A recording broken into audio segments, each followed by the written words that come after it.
Bueno, son Sen Embarro, director do CITIUS, o Centro Singular de Investigación en Tecnoloxías Intelixentes. É un placer estar en este novo podcast de Mentes Singulares para informar e para formar.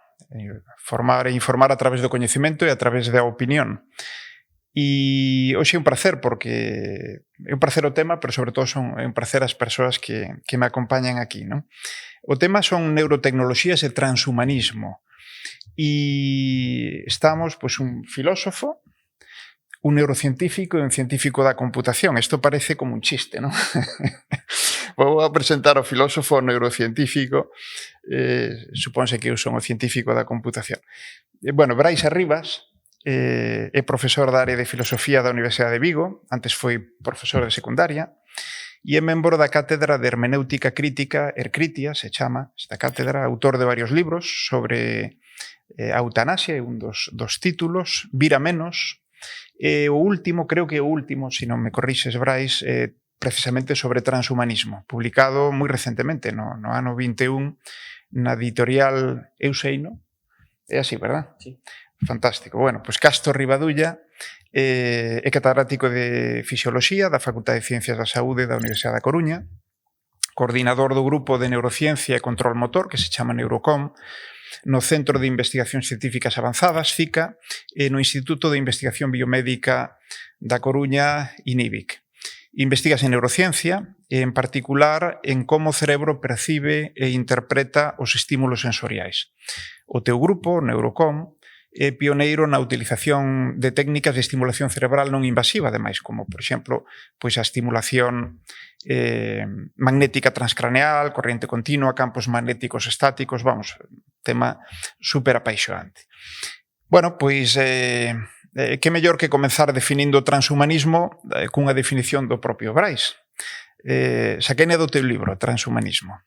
E dis, se tivésemos que definilo, o transhumanismo, claro, apelando á súa máis pura esencia, caracterizaríase como un movimento filosófico e cultural que se interroga sobre o devir da especie humana, interpretando que o estado actual de certas ciencias e das tecnoloxías asociadas a elas permiten a súa optimización. Me atrevo a decir, e se non, pois me corrixides, se credes que non é unha boa forma de presentalo, pero o transhumanismo é a ampliación da natureza humana, non? Tanto no seu aspecto biolóxico como no intelectual. E resumindo aínda máis, poderíamos decir que en última instancia aspiramos á eternidade e á superinteligencia, non? En última instancia. A fonte principal de avance do transhumanismo son as tecnoloxías intelixentes e as biotecnoloxías, e dende logo os seus moi amplos soportes científicos, non? Ao igual que con outros ámbitos da tecnoloxía, movémonos entre os tecno-optimistas e os tecno-pesimistas. Francis Fukuyama di que o transhumanismo é a idea máis perigosa do mundo. Por tanto, parece que sitúase claramente nos tecno-pesimistas, non?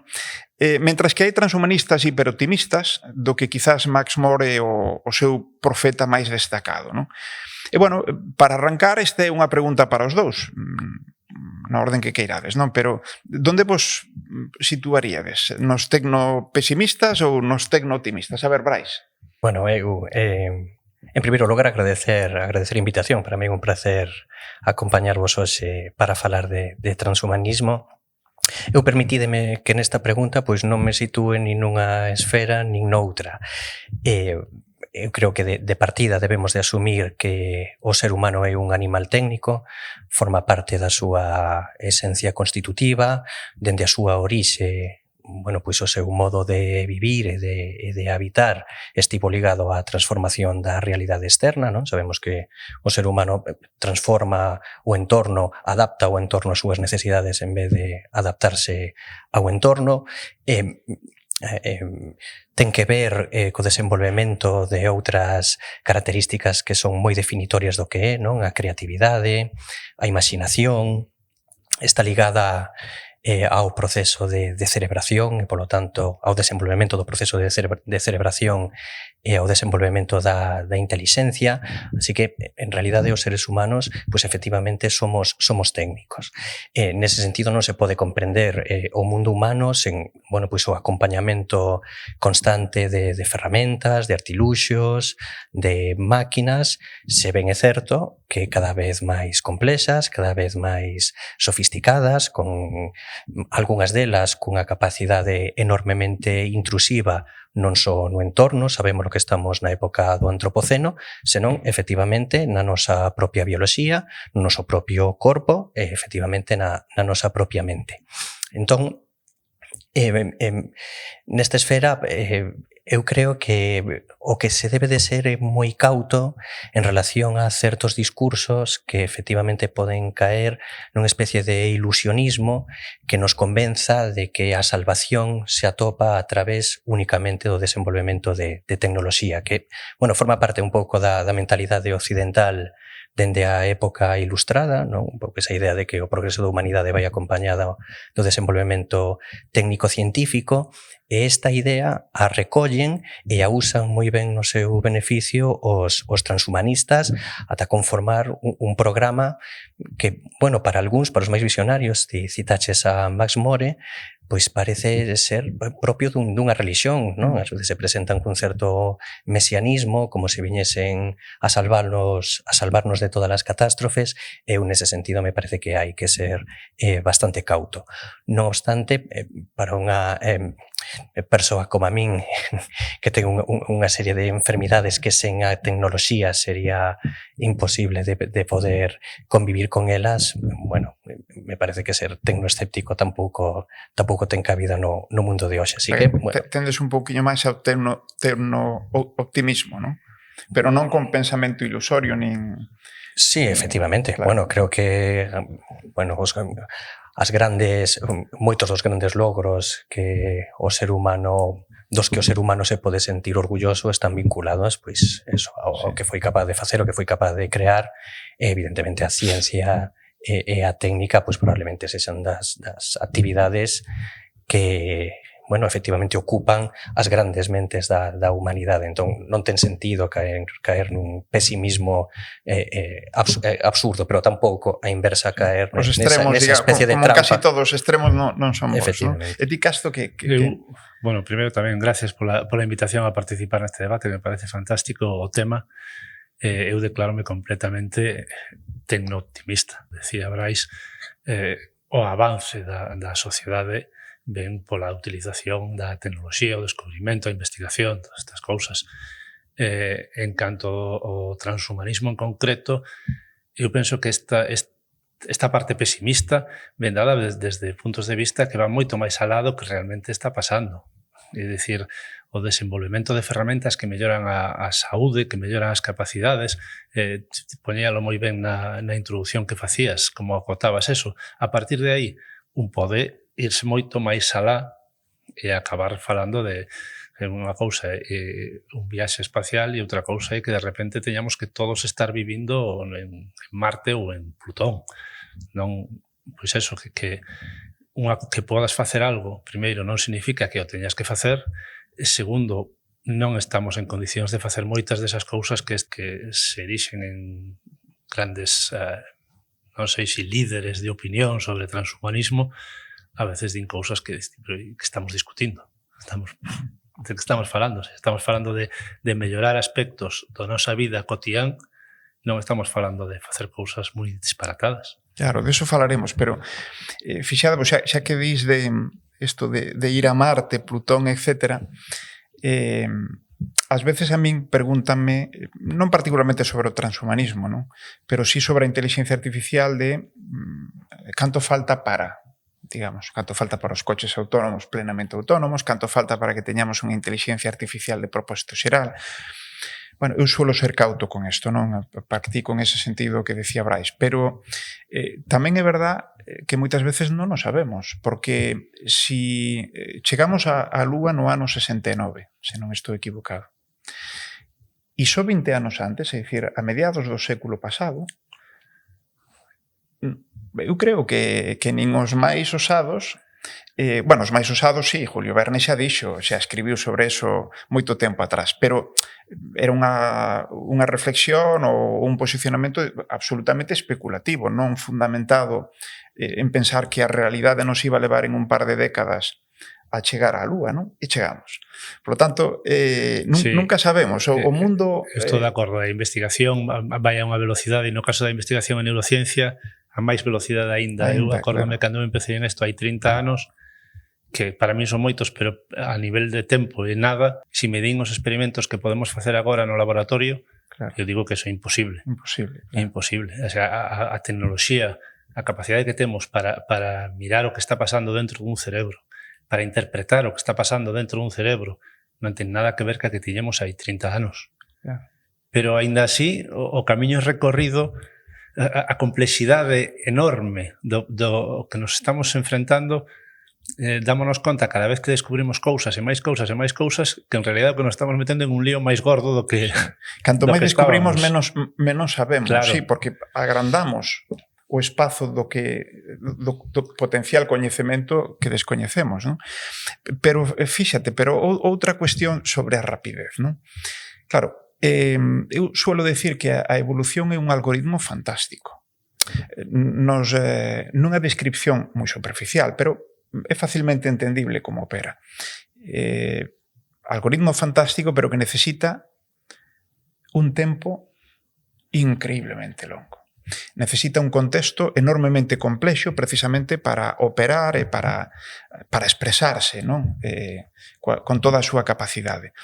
Claro, o avance científico e a tecnoloxía non tanto. Corremos moi rápido. E, por tanto, non sei se son centos de anos ou miles de anos, si sobrevivimos, é verdad, pero dá a sensación de que vamos a ir moi rápido, non? Desde logo non a ritmo de evolución, moito máis rápido. Isto é un sin vivir.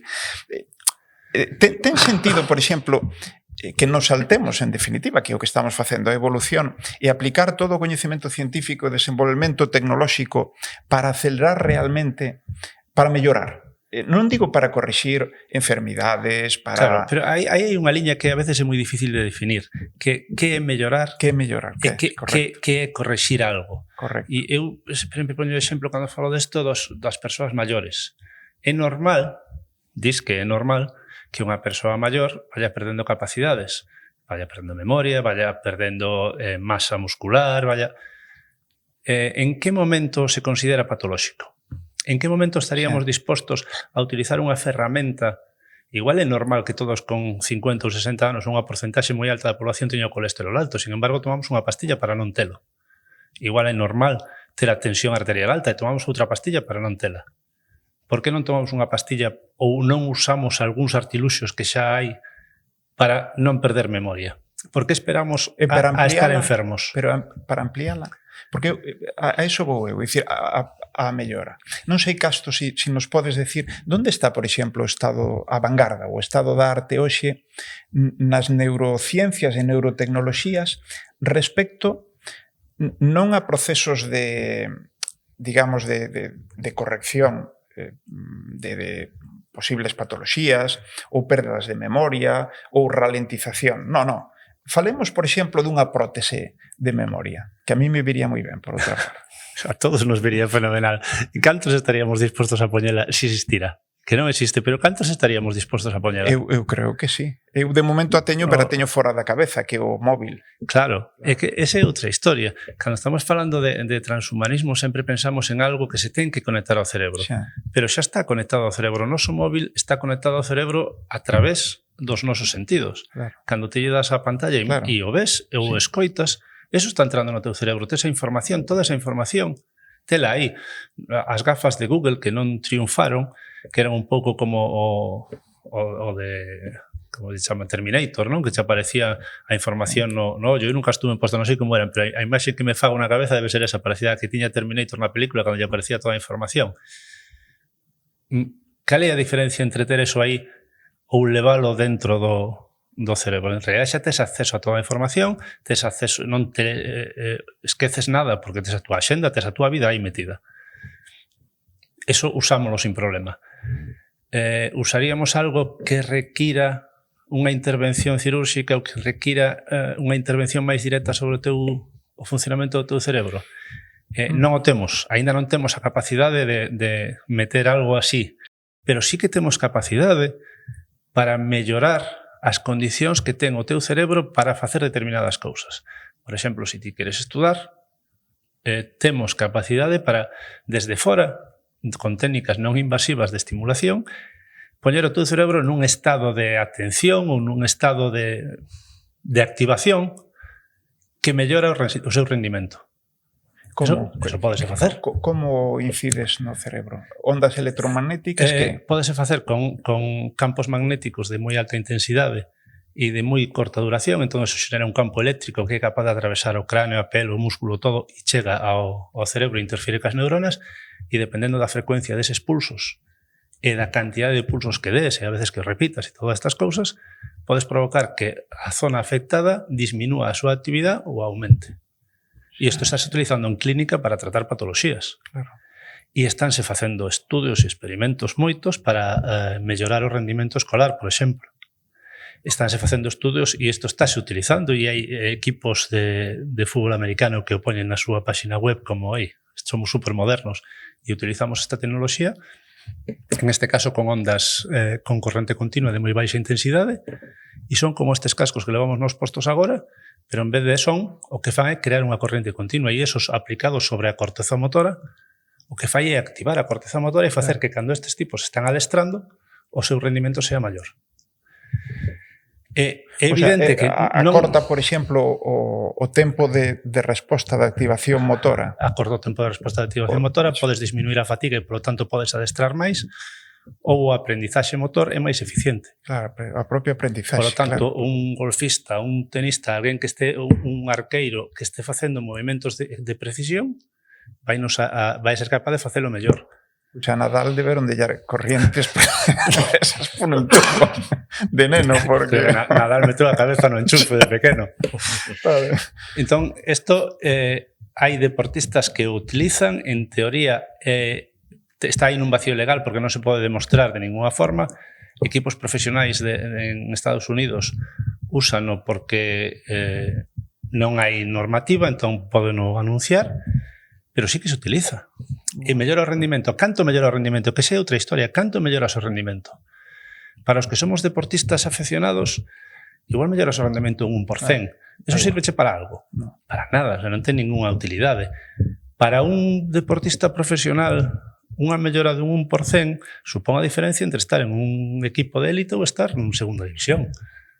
Ou batir un récord ou non batilo. Sí, para o tipo que quer baixar das 2 horas no maratón, eses 10 segundos que lle pode dar a diferencia entre a fama, o éxito, todo, ou nada, ou seguir a súa marca inicial. Claro. Todo eso estáse facendo, e iso podese facer. Entón, aí temos os dilemas éticos todos. No, temos todos os do mundo. Por iso decía ao empezar. Sí. E onde poñemos o límite? E se temos esta ferramenta, que facemos? Poñemos aos rapaces para que aumenten o seu rendimento escolar un 5%. Paga a pena? Non sei. Falaremos despois sobre se hai que poñer límites, como, donde poñelos, se hai que establecer leis ou normativa, non, que poña de algún modo algún corsé, vamos a decir así, a isto. Pero antes hai outro tema que a mí me preocupa moito, e é o tema das desigualdades. Non cabe dúbida de que canto máis transformadora é unha tecnoloxía, canto máis capacidade ten, en principio, máis desigualdades tamén pode producir. Desigualdades sociais, desigualdades económicas, desigualdades no acceso ao coñecemento, á cultura, á educación, etc. Claro, isto pode chegar a ocurrir tamén de un modo todavía máis intenso co que son estes avances científicos tecnolóxicos, non? Porque se hai avances que poden provocar non correccións de situacións que tamén, pero sobre todo melloran as persoas, non? En particular na procura de melloras das nosas capacidades mentais, Isto pode acabar disparando, se non ten certo control, as desigualdades de todo tipo, non? Como quizás nunca ata agora. Imaginemos, caso estaba poñendo o exemplo para o que é as melloras de aprendizaxe motor, coordinación motor, etc.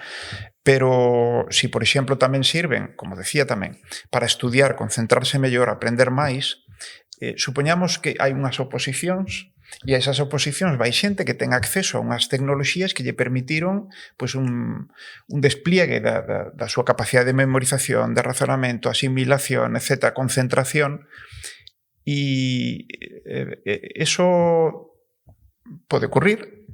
Brais, non che pregunto se pode ocurrir, pero se ocurre, como nos enfrentamos a eso como sociedade? É dicir, todas estas desigualdades, podemos coexistir con elas sin cuestionarnos máis? Que nos dis? Sí, de feito, esta cuestión da desigualdade é unha das críticas máis relevantes, prácticamente aparecen en todos os autores que se posicionan de alguna maneira como bioconservadores. Bioconservadores no contexto do debate son aqueles que son radicalmente críticos con determinados postulados do transhumanismo, e esta crítica da desigualdade socioeconómica que se abre no eventual hipotético caso onde efectivamente determinadas persoas tivesen acceso a certas melloras asociadas a tecnoloxías e outras non, é moi habitual.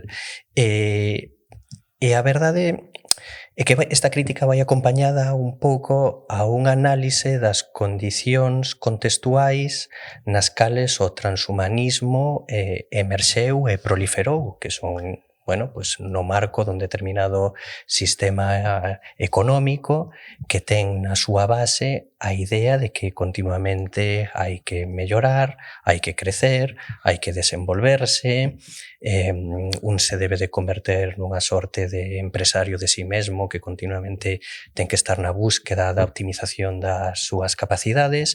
Entón, claro, o programa transhumanista tal e como se presenta casa moi ben con esta idea de que necesitamos, unha optimización continua e como unha especie de sentimento de que un nunca ten suficiente en relación a onde chegou, a onde está, entón necesita producir e crear algo máis. Nese sentido, claro, desde un punto de vista, eu creo que dunha ética do sentido común, dificilmente asumible que se poida aceptar nunha sociedade democrática que unhas determinadas persoas teñan acceso a unhas posibilidades de mellora non só da súa condición económica, senón tamén da súa bioloxía ou das súas capacidades intelectuais. Me parece que, nese sentido, nesta situación hipotética sería moi importante atopar un equilibrio e este sempre ten que vir dende a regulación, dende a normativa, dende a lei, que estableza unha serie de posibilidades e controis para que efectivamente non só se teña acceso a determinadas tecnoloxías, senón que esas supoñen unha distancia potencialmente insuperable para determinados sectores de poboación. Sí, seguro, porque ademais xa estamos vendo que as tecnoloxías que hoxe usamos son amplificadores de diferencias. E efectivamente tamén deberíamos de ter este discurso de poñerlle certas regras do xogo. Pero eso é algo que está pasando con todas as tecnoloxías. Con todas. Non é algo novo para esta en concreto. Pero esta pode ser todavía máis radical. Por lo que decía antes, porque ao final supón, é dicir, en última instancia pode supoñer ter persoas de moi distintas capacidades, pero non de forma natural, senón de forma artificial, pero ademais con diferencias moito máis importantes que as que hoxe a propia vida nos dá, non? De moitas diferencias, non sei se tantas diferencias, creo que a veces vamos demasiado lonxe na potencialidade que lle damos a determinadas tecnoloxías.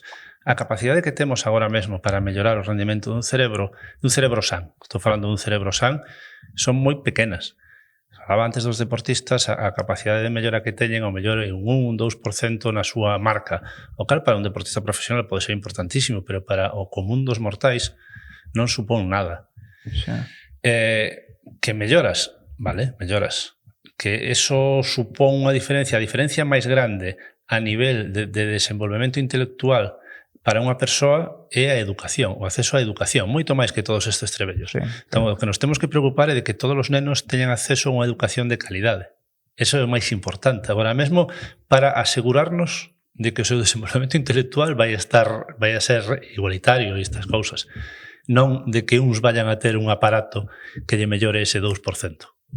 Sí, o que pasa é que é probable que cada vez máis esa educación de calidade se dé a través de aparellos. E de aparellos que incluso afecten, xa o estabas dicindo antes, non? Podan afectar, estén introducidos ou no noso cerebro, podan afectar aos miolos É que toda a tecnoloxía está funcionando, e é certo, e cada vez temos a educación utiliza pantallas, utiliza máquinas, moitas máquinas, e todo eso é tecnoloxía, que é tecnoloxía externa, non é tecnoloxía que está implantada, sino que o que está temos que ter en conta que o cerebro é unha estrutura tremendamente plástica e todo o que estamos facendo todo o día está afectando as conexións das nosas neuronas. Eso, o que facemos é o que é capaz de modificar a ferramenta que temos agora mesmo máis importante para modificar as conexións neuronais é a nosa actividade diaria. E en eso temos que centrarnos. Nadal, falabas antes de Nadal. Nadal, non sei se meteu os dedos no enchufe, pero o que fai é adestrar 8 horas todos os días. No, incluso antes do partido, que sabedes que está circulando por aí como un corto de vídeo donde, en fin, segundos antes de sair á cancha parecía que estaba xa xogando. Esa activación de Nadal cando estaba a un minuto de sair á cancha, ademais de activar os músculos, que é algo que todo o mundo lle parece evidente, tamén está activando o seu cerebro. E cando Nadal adestra durante 8 horas non está adestrando o brazo, para eso facía pesas, non podía estar sentado adestrando o brazo. O que está adestrando é o cerebro, e son conexións que despois, cando está xogando, se van a activar de xeito automático e de xeito preciso, e iso é o que necesita todo ese adestramento. Si ademais se puxera eses cascos, pois ao mellor, no caso do Nadal é difícil mellorar nada, pero que os cascos os necesitan os outros. Os outros, vale, pero entonces, a min alegrame o que comenta Casto, porque está ben escoitar de primeira man dun neurocientífico pois unha especie de baño de realidade en relación pois eses discursos grandilocuentes que é moi habitual escoitar dende, bueno, pois os principais representantes do transhumanismo. Porque en realidade, claro, cando un ve quen está detrás, que corporacións, que multinacionais, quen está aportando cartos en determinados centros académicos para que estas tecnoloxías proliferen, é difícil non pensar nos termos nos que estaba comentando Senén de que efectivamente vai haber unha certa clase social que ten un interese moi importante en desenvolver estas tecnoloxías para, de alguna maneira, bueno, pues manter o seu estatus, defender a súa posición e, bueno, eventualmente crear unha escisión radical entre seres humanos de primeira e de segunda. Por eso, quizáis un pouco dende o descoñecemento ou dende o que a sociedade pode percibir do que se está facendo, non me extraña que haxa un pouco ese medo e se abra ese debate en relación a, bueno, que se está facendo, para que, con que obxectivos e quen se vai aproveitar deles. Sabemos que a Universidade da Singularidade, que está, bueno, cunha cantidade de orzamento pois inimaginable. Están detrás, bueno, pois moitas persoas ligadas ás grandes tecnolóxicas, a Google especificamente, e bueno, pois eu permítome de alguma maneira desconfiar de cales son un pouco os obxectivos que estas grandes empresas están tendo, porque me parece que quizáis o ben común e o benestar social non sexa a principal delas. Non é das prioridades, non? Mira, de feito, fixadevos aí, con frecuencia cando na clase mesmo, non, cos meus estudantes, lles falo do dilema de Collingridge, que di que é moi difícil anticiparse regulando o que está por vir, pero que será inútil facelo cando xa teñamos perdido o control. E eu creo que isto, certo, estamos moi lonxe, se algunha vez se logra, non, de ese ideal entre comillas, ideal, non? En última instancia, que sería a vida eterna, a superinteligencia, pero insisto, volvo a recordar o tema da Lúa e dos avances ás veces espectaculares, avances disruptivos que de pronto nos sitúan en outro nivel dentro do que é a evolución da ciencia e tamén da tecnoloxía, non?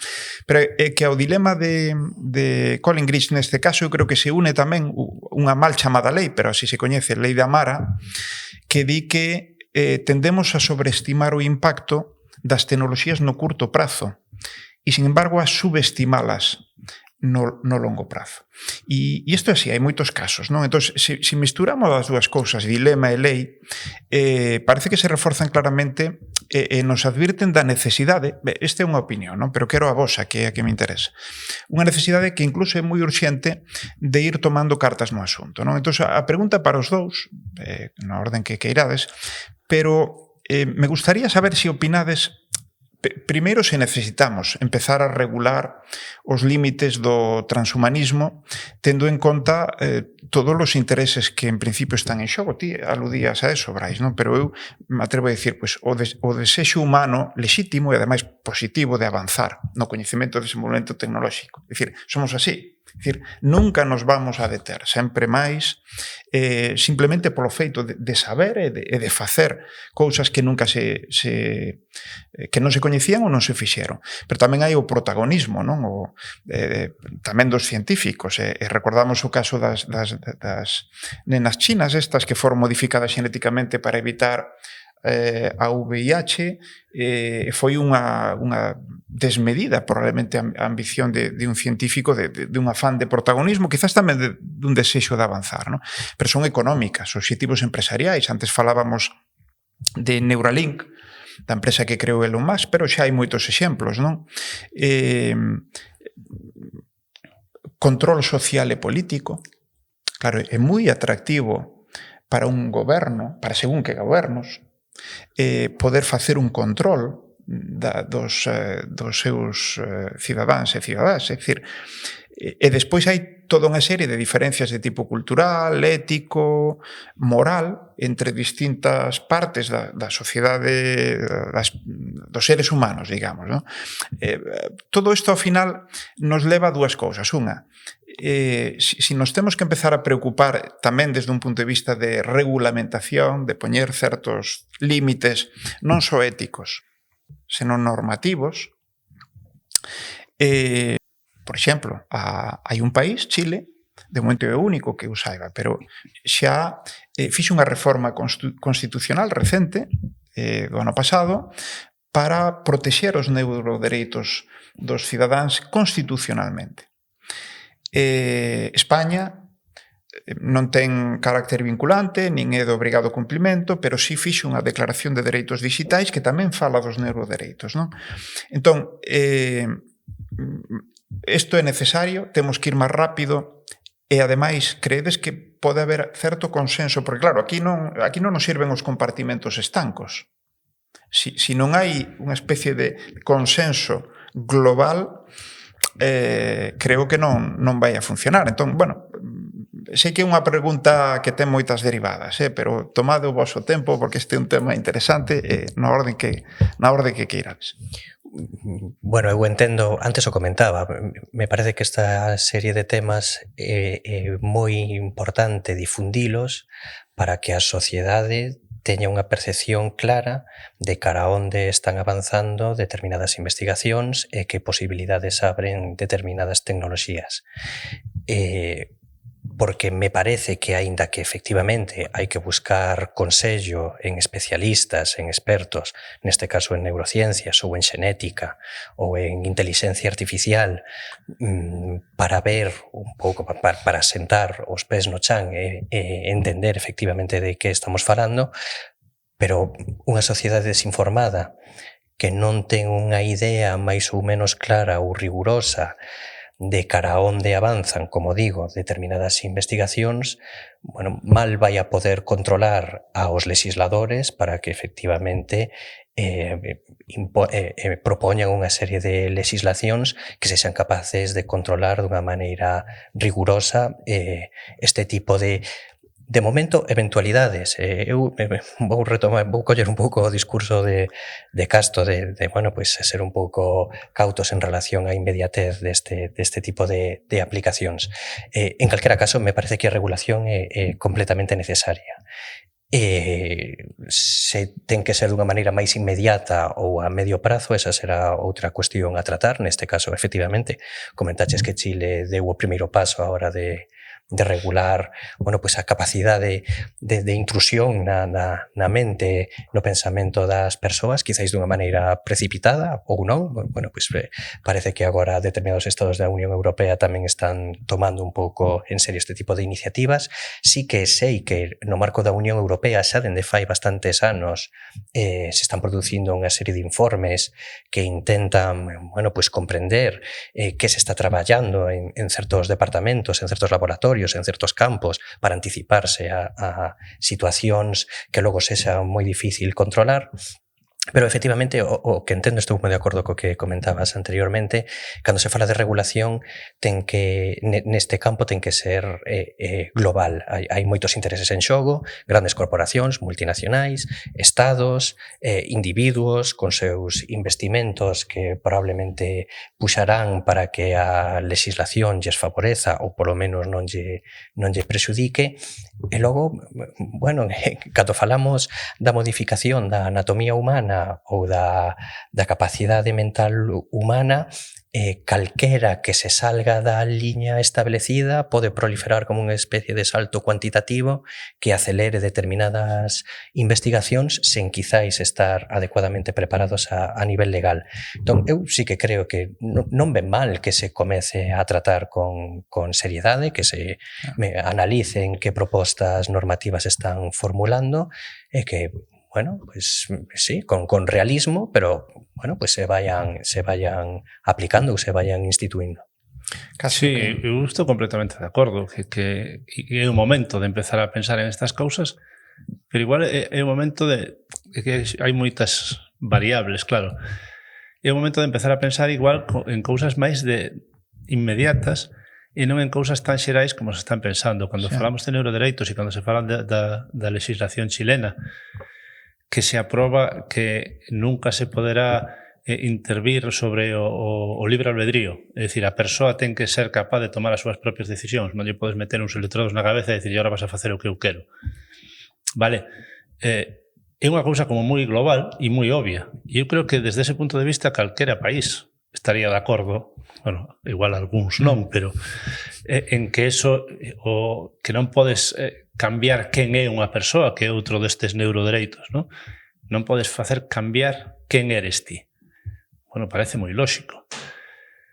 Por lo menos unha persoa san, porque cando tratas unha persoa enferma podes estar cambiando o eu desa persoa enferma, que é enferma porque nós decidimos que é enferma, porque non se adapta ás nosas normas, pero esa persoa pode ser moi feliz e nós decidimos que non pode vivir nesta sociedade así, que é moito máis complexo que todo isto. Pero, bueno, volvendo ao de antes, son cousas moi globais que eu creo que calquera goberno democrático caería a cara de vergoña se di que non a unha destas cousas. Sí. Pero a vez, o que non estamos regulando é o día a día, a cousa real, o que xa está aquí. A capacidade de eso. Eu creo que habería que regular, por exemplo, de forma inmediata, os equipos que se venden de estimulación eléctrica. Se pode vender un equipo de estimulación eléctrica que se merque por internet e que se anuncia para un público xoven ca promesa de que mellora a súa marca nos videoxogos. Eso está pasando. Eu creo que eso había que regularlo xa. Porque eu non creo que un rapaz de 6 anos teña capacidade para, ou deba, baixo ningún concepto, colocarse un sistema que está alterando o funcionamento do seu cerebro e poñerse a xogar un videoxogo. Que eso se faga de forma controlada nun ambiente de laboratorio que facemos para facer experimentos para ver se melloras, non melloras, todo este tipo de cousas nun estudio que ten unha aplicación de 20 minutos que está controlado todo, vale. Que eso colle un rapaz e se pase e cando se dé conta leva 3 horas co aparato conectado e emocionado porque vai gañando, é un disparate. Bueno, pois eso estáse vendendo, eso véndese. Hai páxinas web donde construe o teu neuroestimulador por menos de $100. Eso existe. Entón, eso é o que hai que regular agora mesmo. A mellor non preocuparse de se vamos a ser capaces de baixar a nosa consciencia a un chip de silicio ou a un ordenador cuántico, que eso é moi lonxano. O igual non tan lonxano, pero de momento non está. E si preocuparnos do que podemos facer xa. Quizás a nivel da xenética sí que hai unha inmediatez un pouco... A nivel da xenética, antes decía, despois quedou a cousa por aí, que cando falamos de mellorar, non sabemos canto melloramos porque a mellor o sistema non é mellorable tal e como está configurado. Igual o cerebro, as súas capacidades están moi ao límite xa, biolóxicamente. Entón, por moito que nos intentemos estimular por aquí e por alá, non somos capaces de chegar máis alá. Sin embargo, a nivel xenético, con toda a tecnoloxía que temos agora, si ao mellor en uns anos somos capaces de mellorar ese sistema moito máis. E tamén habería que preocuparse deso. Non sei que habería inmediatez das técnicas xenéticas, pero quero decir que igual temos que preocuparnos máis do que xa é, que non tanto de cousas super grandes, super fantásticas, pero que aínda non son e non se esperan para os próximos anos. Ti sabes, claro, sabes perfectamente quen foi José Luis Rodríguez Delgado, o gran neurocientífico español que no século pasado pois fixo prácticamente a súa carreira en Estados Unidos. Eu ás veces lle poño un vídeo aos meus estudantes. O doutouro, sí. Porque non sei se ti o sabes, Brais, pero este home desenvolveu unha actividade investigadora fantástica. Estamos falando dos anos 60, principios dos 60, e no ano 63 fixo unha experiencia que está en internet, se pode ver esta grabación diante dun touro cativo, pero que lle prestou... Bueno, para ponerse diante... Sí, 250 kilos, o sea, vos cornos, en todo caso, non? Lucero, creo que se chamaba. Pois un amigo del, un pobo de Córdoba, me parece que foi, prestoulle o touro para facer un experimento, e o experimento era un experimento de control a través de electrodos implantados no cerebro do touro, e era de control motor para, con un mando a distancia, deter a embestida do touro. E el mismo, como fan os científicos, non, que proban, como fixo o que descubriu pois o tema das úlceras, non? A orixe das úlceras, que el mismo, digamos, foi o cobaya, experimentou en sí mesmo, non? Pois este home puxose diante do touro e, efectivamente, co seu mando a distancia, demostrou, hai grabacións moi interesantes, demostrou que o podía deter nunha carreira investindo cara a él. Claro, él decía en aquel momento, isto a día de hoxe é algo, pois estamos falando de 6 décadas atrás, por tanto, o que en aquel momento foi absolutamente asombroso e ocupou algunha páxina, primeiras páxinas de periódicos do mundo, pois hoxe nos parece, en fin, casi un xogo, pero el decía en aquel momento, isto é o que máis me chama a atención, con unha... falaba moi ben, ademais, era un home moi con falar preciso e precioso, non? E decía que ele estaba convencido de que co tempo calquera cousa poderíamos facer intervindo directamente co cerebro. Poderíamos actuar sobre os cerebros das persoas coa tecnoloxía, lóxicamente, que non había en aquel momento, pero que se desenvolvería a un nivel, bueno, pues casi de detalle, non? Estamos lonxe deso, eu son consciente, e desde logo ti que sabes desto, non lo dis, pero efectivamente, non sei, a pregunta é, tes razón, hai moitísimas cousas que xa están ocurrindo, que son cousas que habría que atender e habría que regular e habría que legislar e estamos desatendendo, non? Pero mellor é tempo de facer as dúas cousas, non? É dicir, de preocuparnos polo inmediato, pero tamén pensar que o que ven, o que pode vir, pois eso, ten unhas posibilidades de someternos a unha parte, cando menos, eu vou estar, desgraciadamente, vou estar nese grupo sometido, casi seguro, de someternos por intereses de gobernos, de colectivos, de empresas ou de personas, non? Bueno, en fin... bueno, eu se me deixa ser un pouco optimista, claro, toda esta parte de coñecemento de funcionamento do cerebro ten a súa parte fantástica, boa, non todo é malo, o que facía Rodríguez Delgado, efectivamente, é un xogo de nenos, pero agora hai persoas andando pola rúa que levan electrodos implantados dentro do cerebro e eses electrodos están funcionando continuamente como marcapasos e o que fan é que esas persoas, pacientes de Parkinson, por exemplo, deixen de tremer e podan ter unha vida completamente normal ou moi parecida ao que sería unha vida normal, que era imposible antes de ter eses electrodos implantados. Hai pacientes que se colocan estes electrodos para tratar depresión, para tratar un montón de patologías neurolóxicas. Estamos facendo prótesis neuronais, prótesis que se colocan na corteza cerebral, electrodos de estimulación que se colocan na corteza cerebral. Como periféricos. No, estes son invasivos. Son invasivos. E o que fan é transmitir sinais desde o mundo exterior ao interior do cerebro e facer que unha persoa que está cega sexa capaz de percibir imaxes. Son unhas imaxes que requiren moito entrenamento para que a persoa acabe percibindo cousas, pero identificando patróns e todo isto, pero chega a facelo. É dicir, temos unha tecnoloxía fantástica. Cando eu falaba antes de que nos últimos 30 anos a mí me contan algunhas das cousas que se fan agora, eu decía, iso é imposible, non estánse facendo, e cousas moi boas. E falábamos antes de empezar a entrevista dos sistemas que son capaces de recoller a actividade cerebral e traducila a palabras, e persoas que están tetraplésicas, que non son capaces de falar, simplemente co pensamento son capaces de escribir, o sea, de que unha máquina recolla ese pensamento e o traduza en un texto. Eso é algo fantástico e que hai uns anos era impensable, e agora faise. É que eu creo que hai unha distancia que cabe considerar que é moi interesante entre aquelo que é curativo ou preventivo do que é aumentativo. Claro. Entón, ante o curativo e o preventivo non hai ningunha dúbida. Pero o que vou é que o curativo e o preventivo está mellorando moitísimo, moitísimo, moitísimo, e é capaz de facer cousas inimaginables hai moi pouco tempo. O aumentativo non. Aumentar a capacidade non. Un cerebro que non é capaz de facer algo, somos quen de recuperar esa función que tiña. Pero un cerebro que fai esa función, mellorarlla, é tremendamente complexo. Por eso decía eu antes que ao mellor a nivel biolóxico o cerebro está moi ben feito.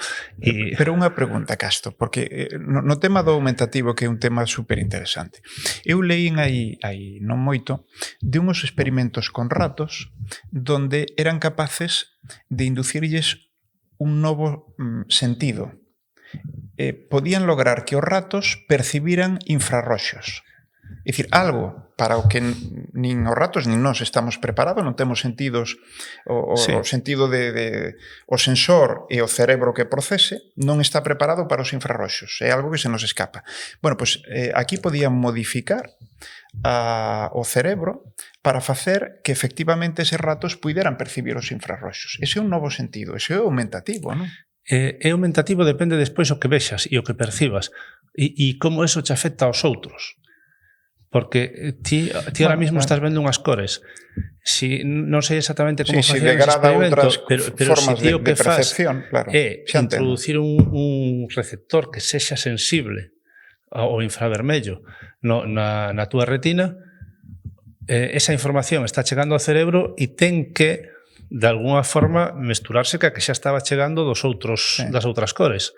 E aí, depende cando o fagas, o teu cerebro ten unha plasticidade maior ou menor, pero a súa capacidade pode ser limitada. Entón, ao mellor o que faz é perder capacidade de visión en outros. Sí, bueno, efectivamente. En ese sentido aludías a que ao mellor o cerebro que temos está xa moi exprimido. O cerebro é plástico e, por exemplo, unha cousa que sabemos nestes cambios así moi radicais que pasan a veces, non? Unha persoa cega de nacemento, a súa corteza visual, que está na parte de atrás da cabeza, non queda baleira. Esa é ocupada polos outros sentidos e, por exemplo, polo tacto. E entón, unha persoa que ve é moito máis difícil aprender a ler braille porque a súa sensibilidade é moito menor que a dunha persoa cega de nacemento. Por qué? Porque esa persoa cega ten moito máis cerebro para dedicarlle a isto. O saber ocupa lugar. Isto que nos decían de pequenos de que o saber non ocupaba lugar é mentira. Ocupa lugar, é un proceso competitivo. Entón, se ti fas unha cousa, igual deixas de facer outra. Entón, hai moita... Unha cousa é recuperar unha función que perdestes e outra cousa é mellorar unha función que tes. E iso é moito máis complexo a nivel cerebral. A verdade que isto é super apaixonante, verdad? Mira, temos que ir rematando, desgraciadamente, non? Pero quería preguntarvos, isto o que vou a contarvos non é unha graduación ou unha escala de tolerancia estándar, é un invento meu, pero supoñamos que pensamos en 5 graus a modo de escala de tolerancia crecente en canto ao progreso do transhumanismo. Entón, nos situamos... Son 5 palabras con 5 que empezan por P, pero, bueno, eso é anecdótico. Pero a primeira sería prohibición, é dicir, asumimos que prohibimos de antemán e só autorizaríamos certas accións moi concretas no ámbito biolóxico, no ámbito mental, digamos, moi xustificadas, pois, por exemplo, para casos de graves alteracións, patoloxías, enfermedades, deficiencias de algún tipo ocasionadas por traumas, etc., pero cousas moi, moi limitadas. O resto sería prohibido. Outra, máis tolerante, sería o que podemos denominar como precaución. É dicir, non prohibimos de antemán, pero sí que é verdad que só vamos autorizando accións, melloras, avances concretos a súa aplicación, digamos, non a experimentación, sino a aplicación xa ás persoas, cando temos moi claro, é dicir, somos moi cautelosos, pero temos moi claro que en algúns casos pode haber beneficios moi evidentes sin que existan aparentemente problemas, e entón en esos casos pois vamos avanzando de modo moi comedido. A seguinte sería unha posición de pertinencia, non? É unha visión xa positiva frente a anterior, a de precaución, que é de clara cautela. En este caso sería unha digamos unha anterior, por certo, o mellor é a donde se sitúa Nick Bostrom, é dicir, que podría estar situado nesa visión máis negativa do transhumanismo, máis de freo, de posicionamento a priori de rexeitamento, non, de calquera avance en este tipo. Este xa sería unha visión positiva, pero en todo caso, lóxicamente, tratando sempre de anticipar as posibles consecuencias, non aloucada. A seguinte, vou pola cuarta, sería a permisividade. Permisividade supón ir abordando as cousas, pois sí, tira pa diante e tal, pero en paralelo sempre cunha vixiancia moi clara, porque se algo sale mal, se algo se nos escapa completamente das mans, pois hai que parar. Esta podría ser a de Max More, ao mellor. E hai unha última, claro, que eu lle chamo a proactividade. Esta proactividade sería o desenvolvemento de todo o que sexa tecnolóxica e científicamente posible. É dicir, todo o que se poda facer, fágase. É dicir, a mí me recorda isto ao que eran algúns alcaldes de antes, non? Ahora non, por suposto, pero de antes que dicían, ti vai facendo, non? Ti vai facendo, pero isto sería igual, non? Entón, recordo... Nos movemos prohibición, precaución, pertinencia, permisividade, proactividade. A ver, ti onde te situarías, Brais? Bueno, creo que, desde logo, na última nunca baixo ningún concepto. Eu creo que é el libertarianismo extremo, un pouco arrogante que amosan certos representantes do transhumanismo, non só no transhumanismo, senón tamén noutras esferas, claramente perxudicial, claramente rexeitable, un pouco arriscado demais. Eu nesto, cústame dicilo, pero me sitúo nunha esfera máis conservadora. Probablemente me movería entre a precaución e a pertinencia que comentabas. Coido que hai que, sobre todo cando estamos falando da transformación da bioloxía humana, cando estamos falando, por exemplo, falouse pouco de xenética, sería algo interesantísimo que tratar cando estamos falando da modificación da liña xerminal dos individuos. Hai que ser tremendamente cautos, analizar con moito detemento cales son as posibilidades que se abren, a mínimo que se poida topar que hai un risco que se poida escapar do control, pois agardar, ver como evoluciona o desenvolvemento da tecnoloxía ou o coñecemento na esfera unha disciplina concreta na que se sitúe esta, e a partir de aí pois ir avanzando con moita cautela. Eu creo que hai determinadas portas que logo é moi complicado pechar. E este tipo de actividades nos sitúan ante, bueno, posibles escenarios, bueno, moi complicados de xestionar, así que... Claro, o sea que ti entre o un que sería prohibir, por poñerlles... Eu entre 2 e o 3, diría. Entre 1 e o 5, que entre prohibir e dalle pa diante, un 2,5. Aí é onde te porías, non? Sí. Claro. Sí, bueno, moi ben. Por certo, xa antes comentei, tes toda a razón do mundo. O transhumanismo non é só que afecta o intelecto, a mente, sino a propia bioloxía, o noso corpo, pero xa comentei que íbamos a centrarnos, sí. porque senón é un mundo absolutamente inabarcable, xa o é esta parte, non? Donde te situarías, ti, Castro? Eu diría un pouco máis... un poquinho máis adiante. Máis adiante, si eu estaría entre 3 e o 4, pero no 3,75. Caramba, no, mira. Sería moito máis permisivo. Sí. Non no liberalismo total, que sería o 5, esa cousa de vai facendo, no, eso non se pode facer, que despois temos a costa chea de chalés e de hotéis e cousas raras e xa un disparate. Despois non se tiran, non? Claro, pero pero eu creo que é moi difícil poñerlle portas ao campo e o coñecemento ao final xenera aplicacións e esas aplicacións con regulacións e con todas as normas que queiramos, pero vanse hai que ir vendoas e ver a donde nos levan. Non podemos. Eu creo que non vamos a poder poñer, en canto estes sistemas se desenvolven, hai que, por suposto, avaliar a seguridade. Fixadevos que eu acabo de decir en un momento que isto ten que estar moi controlado, o sea, que non se pode así, alegremente, temos isto que se pode usar, veña, poñémolo aí en Amazon e todo o mundo pode mercalo e todo o mundo que o probe, e despois se pasa algo xa veremos, non. Sino con moito control, uns protocolos moi claros, e despois decidir para que se pode usar ou para que non se pode usar, pero en principio as aplicacións hai que investigalas e hai que facer todos... Xa, vexote moi botado para diante. É que eu fago estes experimentos. Eu quedo menos 3. Eu estou con estas historias. No, claro, efectivamente. No, eu te entendo perfectamente, pero eu quedo menos 3. Eu quedo nesa pertinencia, non? De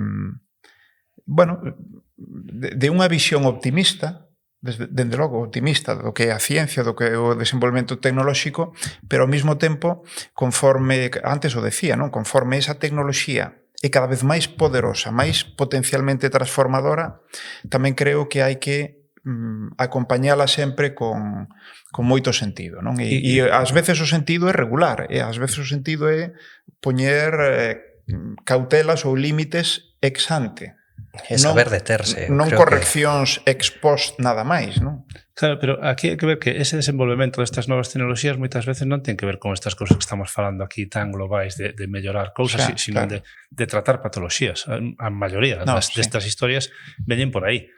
Que despois sale, oye, son capaz de mellorar a unha persoa que está enferma, sería capaz de mellorar a unha persoa que está san, e entón xa entramos en outro nivel. Pero esa é a visión do científico honrado, Castro. Vale, pois esa é a miña. Claro, por eso, pero hai que pensar na visión de outros intereses. E eses outros intereses, como antes aludía, son intereses económicos abrumadores, moitas veces, porque isto move a economía, sí, vai a movela cada vez máis, é dicir, a economía xa é unha economía absolutamente digital cada vez máis, e cada vez máis pois todos estes dispositivos, formas de control ou de interés de control, bueno, non sei, non quería desde logo pechar con un discurso meu. Entón, teño máis preguntas, pero o que non temos é máis tempo. E ademais non podemos abusar de vos que tan xenerosamente pois decidistedes compartir pois co Citios e a través do Citios co mundo o voso tempo e sobre todo o voso coñecemento, que é tremendamente valioso. Entón, quero que rematedes como vos dé a gana. Pois o mellor con algún tipo de reflexión, con algún tipo de ambición, como que irades. Eu, desde o punto de vista do neurocientífico, a mensaxe sería sempre positiva, tendo en conta que os avances e a velocidade a que vamos é enorme e o cerebro humano é unha das últimas fronteiras que nos quedan. Isto é un tópico, pero é real. Pero, por outra parte, tamén decir que temos traballo para rato, que non me preocupa que se nos acabe o traballo pasado mañán porque descubramos todo. Que o que nos queda para chegar ao mellor a esas ideas tan grandes, tan traspasar o noso cerebro a unha máquina ou de conectarnos de xeito, digamos, cotián con máquinas para mellorar as nosas capacidades, estamos moi lonxe de esas cousas. E, de feito, non creo que sexan os obxectivos da maior parte da investigación que se fai. A investigación, algunha investigación básica simplemente con a idea de mellorar o coñecemento que temos do funcionamento do cerebro, outra aplicada a patoloxías, a cousas distintas que se poden aplicar, pero desde logo non creo que na maioría do que son os neurocientíficos estén preocupados por ese tipo de cousas tan grandes e tan. Me parece que eso está se vendendo máis do que agora mesmo se pode facer. Moi ben, Casto, gracias.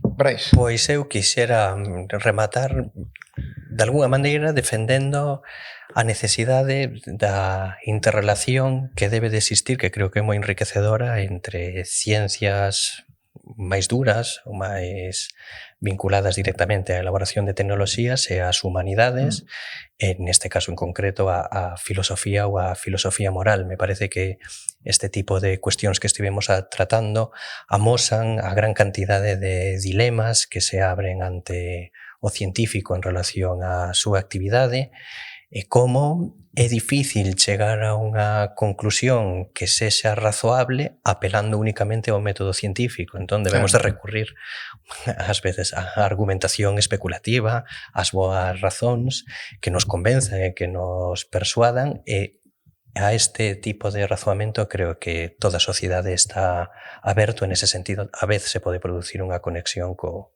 resto da sociedade. Entón, me quedo un pouco con esta vinculación que se pode establecer entre ciencias e humanidades. Eso explica porque aquí está un neurocientífico, un filósofo e un científico da computación. Bueno, por hoxe temos que deixalo aquí. Seguro que todos o sentimos, que nos gustaría continuar, pero volveremos. Este tema non me cabe dúbida de que de cando en vez será tratado nestes podcast do Citius, pero ata aquí chegamos hoxe. Gracias, de verdade. Moitas gracias.